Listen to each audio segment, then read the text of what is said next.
All right, you guys, I'm going to do another reading, and then I'm going to take a break because I have to pace myself and do work in between these, but I'll probably come back tonight and then do another one.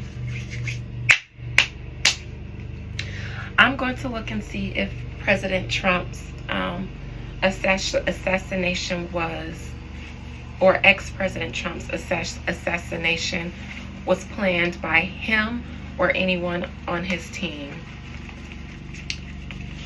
Most High Mother and Father God, please allow me to conjure up and speak to the soul and spirit of Donald Trump.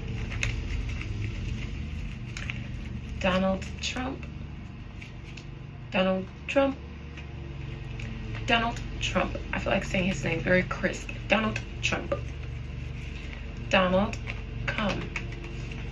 Willingly or unwillingly, I compel you to come here and speak to me today. Donald Trump. Donald Trump. Donald Trump smells like rich people cologne. He smells good.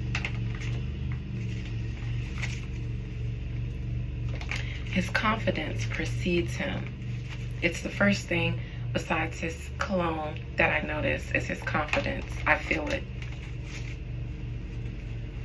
I don't know what that means, good or bad, but it's there. He's a very confident man in himself. We can all take a little bit of Donald's confidence. Donald Trump, was that assassination attempt on you, was that staged or planned by you or anyone on your team?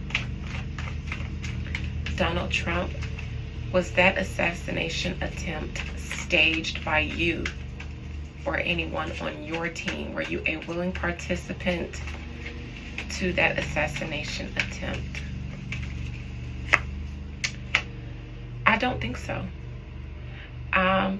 This is the Ten of Swords. Well, I would like to see the Seven of Swords. I'll wait to see the challenging position. But so far, this doesn't feel like he was in on it. This feels like there was an actual attempt to take him out. No. But the media is going to inflate the idea that this was staged, and Donald doesn't mind. The challenging part is that that was a real attempt, but challenging Donald is the way he's handled it in the media. It's like his ego his confidence preceded him. So because he responded the way he did so confidently in the media, like he was Tupac or 50 Cent or something, that's why it comes off, or it's easy for people to dismiss what was, it seems allegedly to have been a real attempt to take this man out. This person ain't coming back unless they come back on the other side of glory. But because of how he was perceived in the media, because he's not a victim, he's just like, yeah, I live. They tried to take me out and I live. Fuck that. I'm Tupac. Because I feel like he might have said that for real. Fuck that. I'm Tupac. Thug life. So it's easy for people to be like it was staged. The photos they took of him looking all, heroic. I think that is just a part of his confidence in himself. Like once he realized he was alive, he was like, oh shit, I'm invincible, bitch.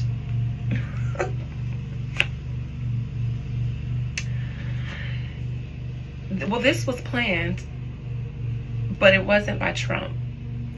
Because as this was going on, someone else who had a small part in this, and that was to just keep an eye on Trump and where he was. Imagine someone with an earpiece in the crowd, speaking to someone else, telling them when was the right time to take the shot.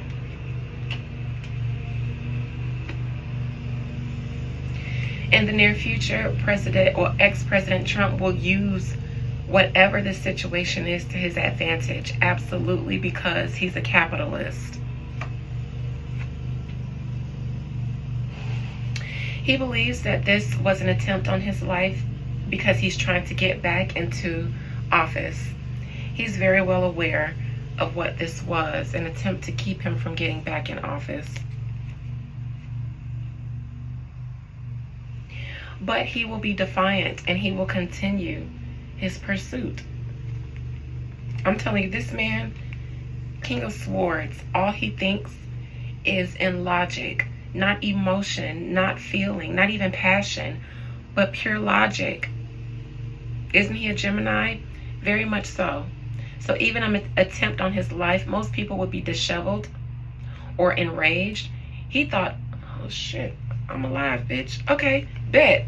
You know, I'm thug life. Fuck that.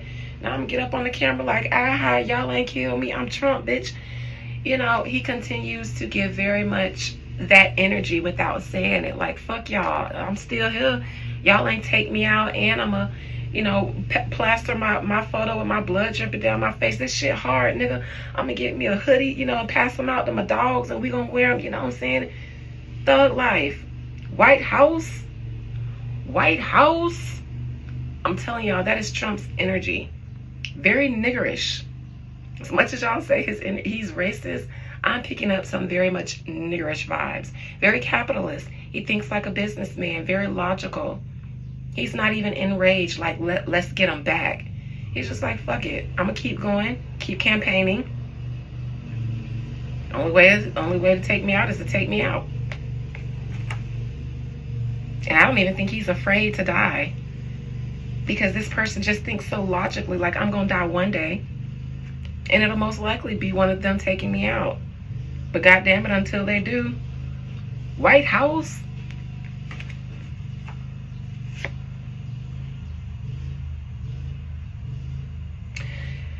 Trump is going,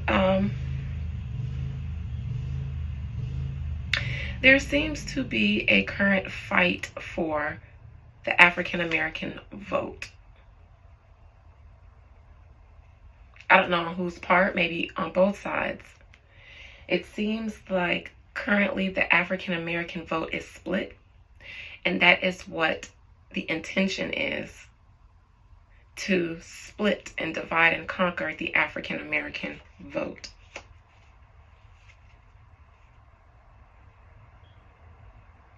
And in the near future, everyone will continue pandering to the African American clump, Trump and his opposing parties. Trump is healing, recovering, not just physically from his physical wound, but it did shake him up. This card tells me that it shook him up, but in a very logical way. It made him very aware now that people are, you know, are willing to take him out. Like assassination style. His hopes and fears, obviously, is that he can win the votes and get back into the White House. This also is pentacles, not cups. 10 of cups would usually give me win the votes. This is something more than just votes. Getting back into the White House will bring, it feels like, business back into the hands of the American people. Because it seems to me like everybody agrees, everybody up top agrees and knows that the United States is a business. It's a corporation. And we are currently a business that is heavily invested in foreign interests and not our own. Trump wants to bring back the interests of the American corporation back to America and get rid of its foreign investors that have come over and overrun the company. That's what he would like when he says make America great again. He's not thinking about it in terms of slavery. He's thinking about it in terms of business. America was once the superpower, and it was the standard. And all the other countries fiend to do business with the U.S. And now those countries have now come in and become the US's employers and CEOs. Trump would like to bring that business back in-house. And that's his goal for being in the White House. However, I don't see him getting into the White House. I don't see Trump becoming president of the United States with that death in reverse.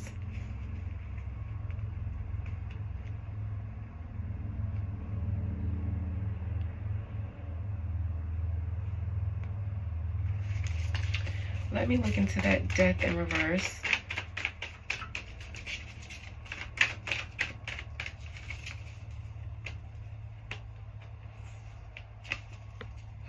No, the majority of the people will stick to Biden, but judgment is in reverse. That lets me know that Biden isn't a better option. But people don't like the way Trump's personality. They don't like the things he says. They don't like that at all. If he was more quieter, Biden wouldn't have such a easy time defeating him. And I mean historically, in his presidency, if he was more quieter, Biden wouldn't have such an easy time with Trump, because there's so much ammunition based on things he said.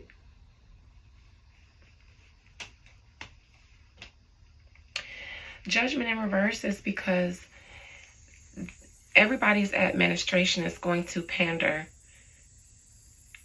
to the African American crowd in order to cause division amongst them during voting time, and it always works because we always go back and start bickering with each other. One side is it seems to be very logical, like the Trump side. They're thinking about it like, okay, business. Most Trump supporters think about it in terms of taxes. I know a lot of Black Trump supporters, and a lot of their reasons for supporting Trump are, taxes, business, things like that. While on the other side, it's more, we will support anybody but Trump because he's racist. He did this, he said this, he said this. And it's less logical and more emotional. That's no shade. That's just saying that one side is very much more logical and less emotional, and one side is more reactive and emotional and less logical. And that's just what it is. And that's why Trump won't win, because the Black the Black population will always be divided between the Democratic and the Republican parties, and neither one of them are really healthy. But every year, each side panders to the African American population more than any other population, and that is because our vote matters. And every time it's time to vote, any beliefs that we had unanimously together throughout one person's presidency, by the time election rolls around, we forget all about how we were, united in one thinking. But then the pandering starts, the propaganda starts, and then we become divided again. And it's rinse, wash, and repeat. Now, I'm not here as pro anybody, you guys. I'm not going to tell you my political views because they are not conventional. But I am not pro anybody, and nobody can force me to choose who's better for me. I always create my own opportunities and take matters into my own hands as they come along.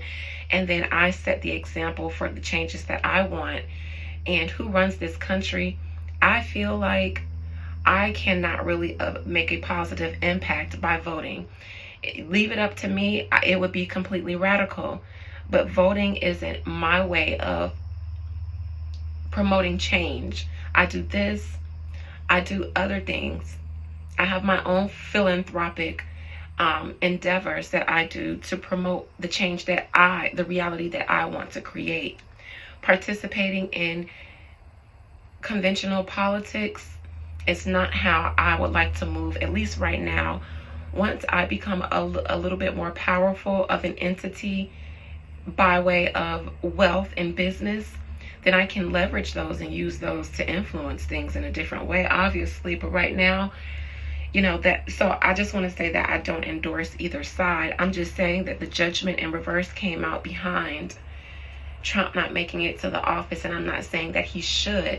I'm saying that we don't have a good choice either way.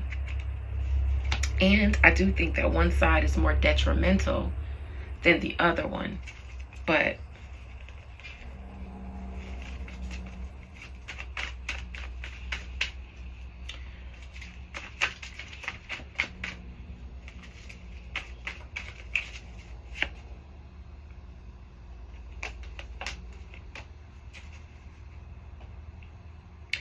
it seems like after Trump got shot, he went to the hospital or to his doctor's or medical unit, wherever he goes. And his kids were very, very, very, very, very disheveled. All of them were very shook up. They were not in on this. The kids, his kids were there, and they, you know, they thought that they thought they lost their daddy. Yeah, they were wondering how it could have happened anyways. I see them questioning secret security or whoever his security is. The people closest to him, they felt like it had to have been someone very close to him that was in on it. His kids. They want him to hire a different type of security service now because they don't trust the one that he had before or the one that was provided to him. So expect to see Trump hire his own security moving forward.